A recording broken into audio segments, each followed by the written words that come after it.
Good morning and welcome to this fourth edition in which the Institute of Economic Growth and the Ministry of Finance are together holding the fourth edition.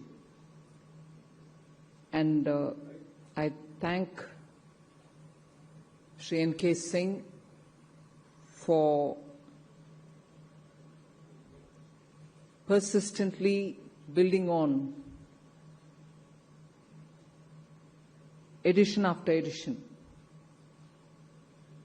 the gathering and the domain of experts with whom he gets in touch and brings them over has absolutely meaningful participation, and the outcomes have always been very useful for all of us to see where our next steps should lie.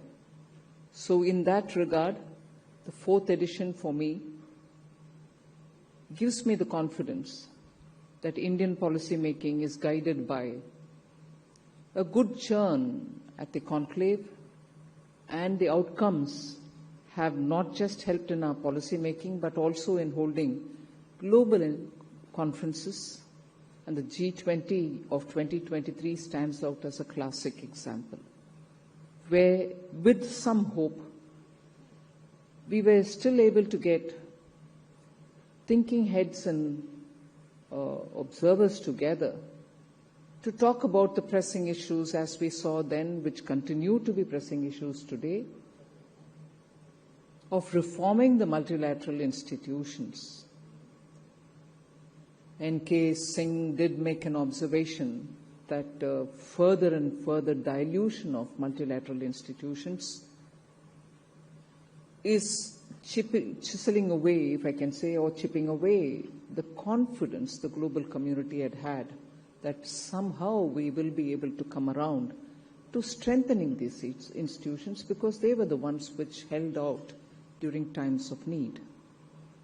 However, with these thoughts at the back of our minds, let me formally give my thoughts here, which largely pertain to the global situation which a country like India, aspiring to take a twin-track approach to this seeking of prosperity, which has been long denied to us.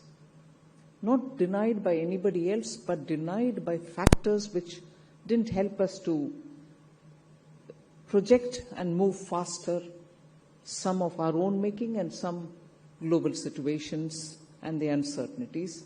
But today, Honorable Prime Minister has actually set the two-track in motion, one being reaching by 2047 a position where you're able to say that you're a developed country, Vikasit Bharat. If that is one of the track, the other track is how do you reach that unless you are Atmanirbhar, unless you're self-reliant.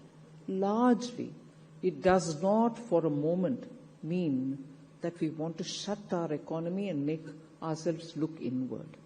So if the twin track is ready before us, and we will have to not go on a speed which in terms of numbers at 4, at 5, at 5.5 of GDP, but reach 8% of GDP is the one which can give us the speed to reach the destination by 2047. So with that as a background largely, I'd like to say that it gives me great pleasure to be here among such an esteemed gathering. And I'd like to extend my congratulations to N.K. Singh, the President of Institute of Economic Growth, and Dr. Sabyasachi Khar, Director of the Institute of Economic Growth, for convening the fourth edition of the Kautilya Economic Conclave.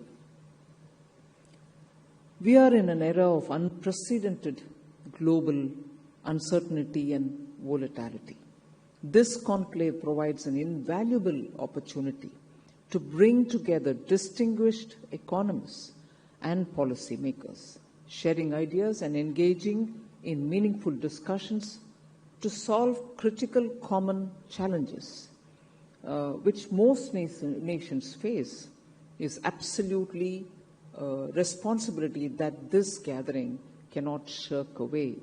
The theme before us, seeking prosperity in troubled times or turbulent times, mirrors the aspirations of each one of the nations and the world as a whole who are looking to get out of this uncertainty. So we gather at a time when the very foundation of the global order are shifting beneath our feet. The world that emerged after the end of the Cold War, which led to the expansion of globalization, open markets, and the pursuit of multilateral cooperation, now appears to be a relic of the past. For 3 decades, a contested equilibrium allowed nations to pursue prosperity through integration and interdependence. That equilibrium has inevitably been upended, and the rules of international engagement are being rewritten, stating that the present is turbulent in some sense would be an understatement. The scale of the challenge which is in our hand is rather too big, so we will be understating the scale of the challenge at hand. What we face is not a temporary disruption, but a structural transformation.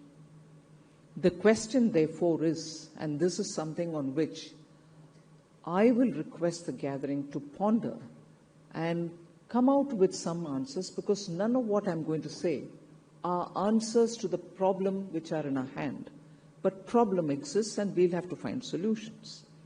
So the question is, what lies on the other side of this transformation? If indeed this uncertainty, if indeed this not temporary disruption, but indeed the uncertainty is a structural transformation. And I would like to put it in that, in those words. And if indeed it is structural transformation, what lies on the other side? What will the new equilibrium look like? And who will shape it? And on what terms will it be shaped? These questions are not easily answered, as this equation has to be taking into consideration very many variables, not just a few, but many variables. Shifts that once transpired over decades are now condensed into months or even weeks. And tangled with these are the policymakers, wrestling with unforeseen challenges, searching for an equilibrium. So, by definition, epochal historical turning points do not come around every year. That's why they're epochal. For most of us, in our lifetime, the arc of history never bends. It is linear. We only see the upward slope. That is why we sometimes make the mistake of only seeing the upward slope, of projecting history linearly.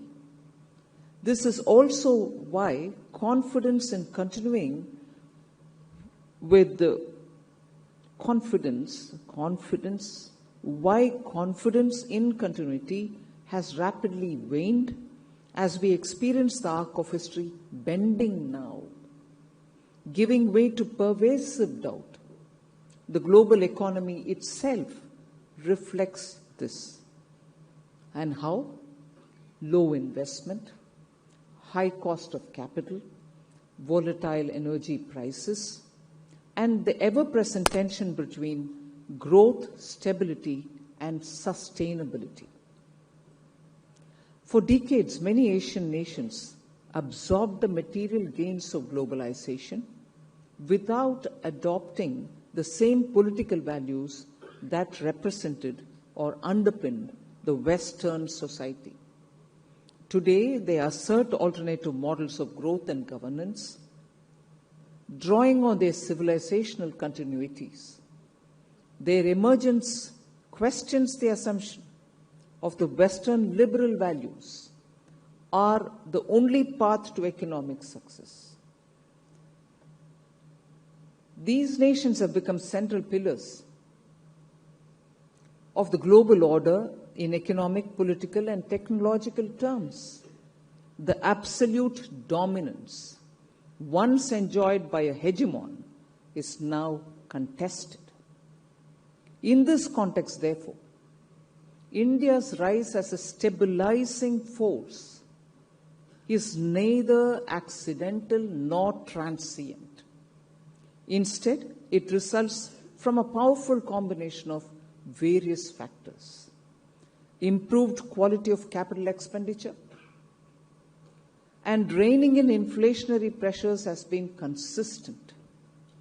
We have implemented strategic reforms that enhance the ease of doing business, promote financial inclusion, and improve the quality of life for the average citizen in the country.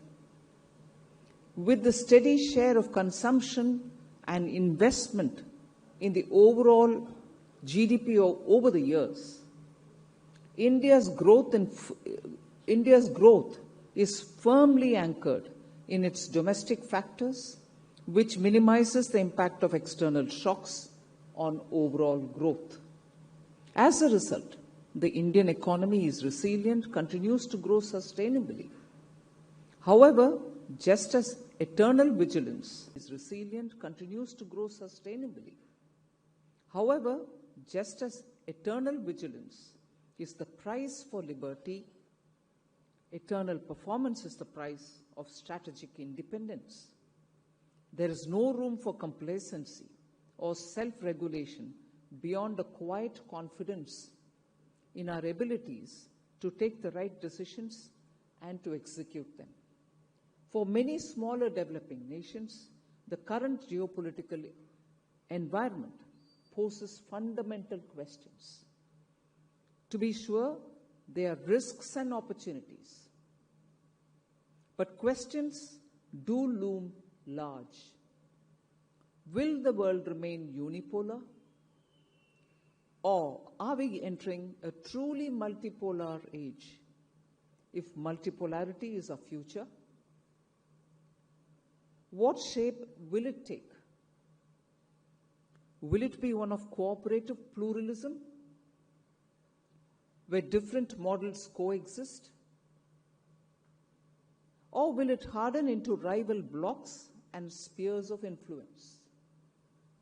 Getting back to the old jargon, forcing nations to pick sides. History offers no guarantees, but the possibility of a fragmented world with multiple centers of power and competing values appears to be more likely.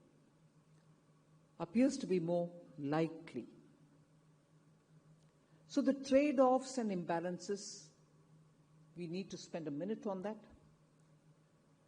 So the questions that we asked are not abstract. They directly impact lives of our citizens. For nations still climbing the development ladder, the trade-offs are particularly acute. Between energy transition and energy security, between the imperative of growth and the urgency of sustainability. So these are questions which are hitting the common man's lives. Between the drive for innovation and the realities of the labor markets, rich with young populations. Between attracting capital and the burden of high borrowing costs. Between the demands of productive investments and the temptation of financialization. These trade-offs define our options. They're not easily resolved, yet they cannot be ignored. These trade-offs are accentuated in a world with trends desiring and with trends towards de-risking, decoupling, and hence slowing globalization. Globalization, economic integration, and immigration are not natural states of affairs. They can unravel under pressure as they have in the past. Today, we find ourselves in a shifting global landscape that resembles a zero-sum approach in part, a consequence of the failures and limitations of the era of globalization that preceded it. So overlaying these in a world of profound imbalances, trade imbalances have hollowed out industries in some nations while creating overcapacity in others. Financial imbalances have concentrated wealth in speculative sectors while depriving the real economy of investment. Energy imbalances have made some societies chronically dependent on costly imports, even as others subsidize their industries with cheap, carbon-intensive power. Net zero commitments pursued with regard to trade-offs risk driving up costs for developing economies while constraining their growth. These imbalances have become structural features of our world, distorting incentives, fueling political discontent, and so on. So the task before us, therefore, is not simply to manage uncertainty, but to confront imbalances.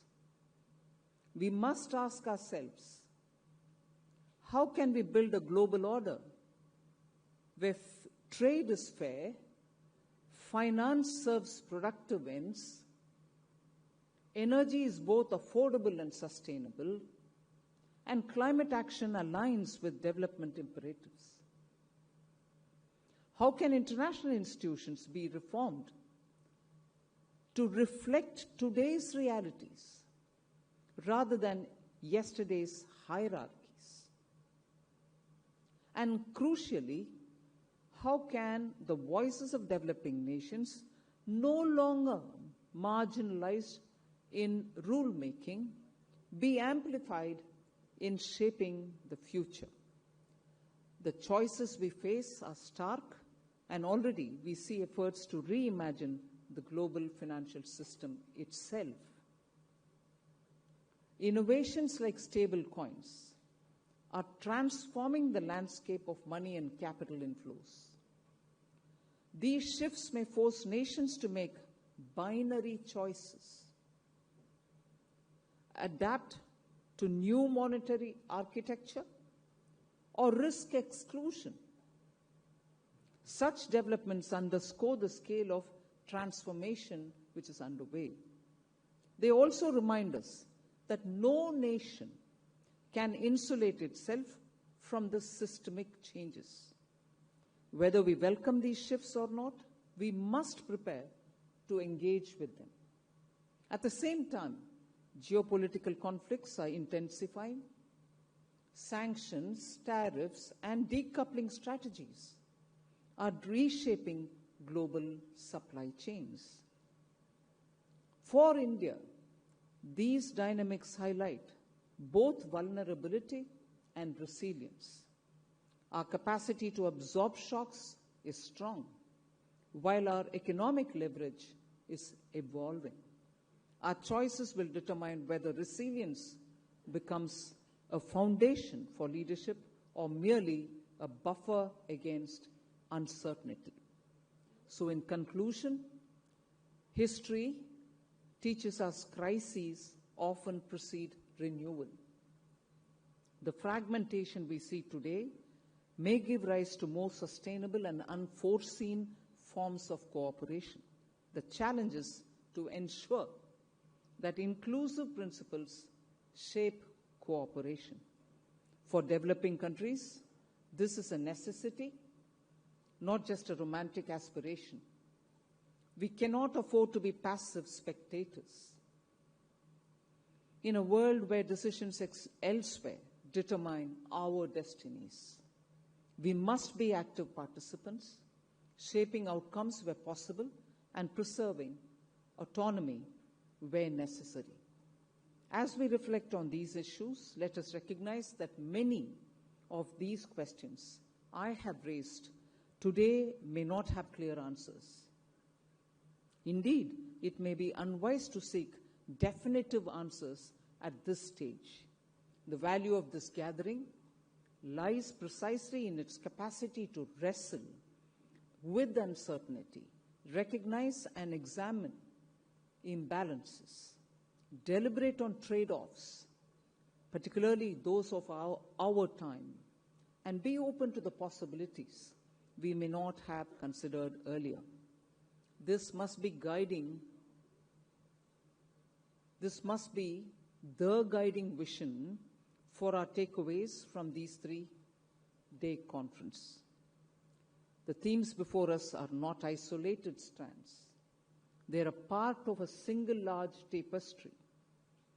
How we interpret this tapestry and how we choose to act with it will shape the contours of our century.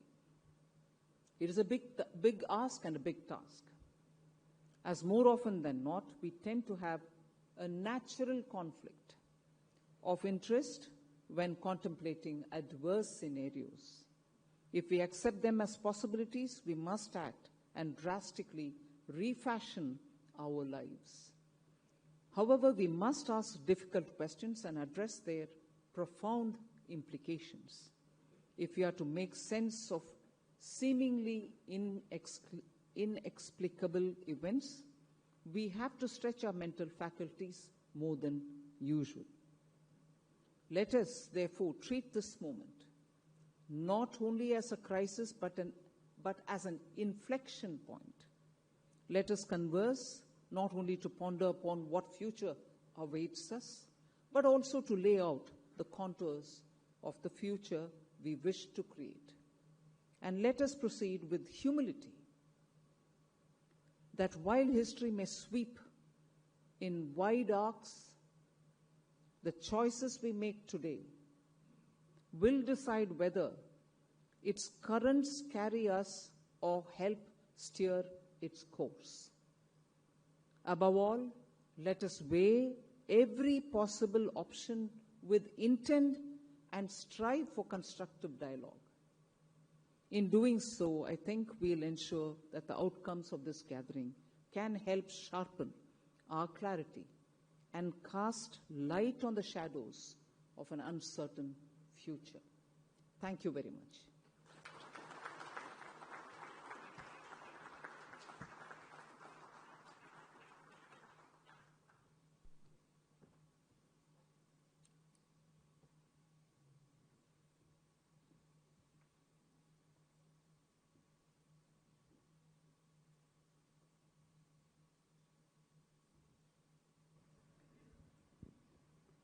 Thank you, Finance Minister, for that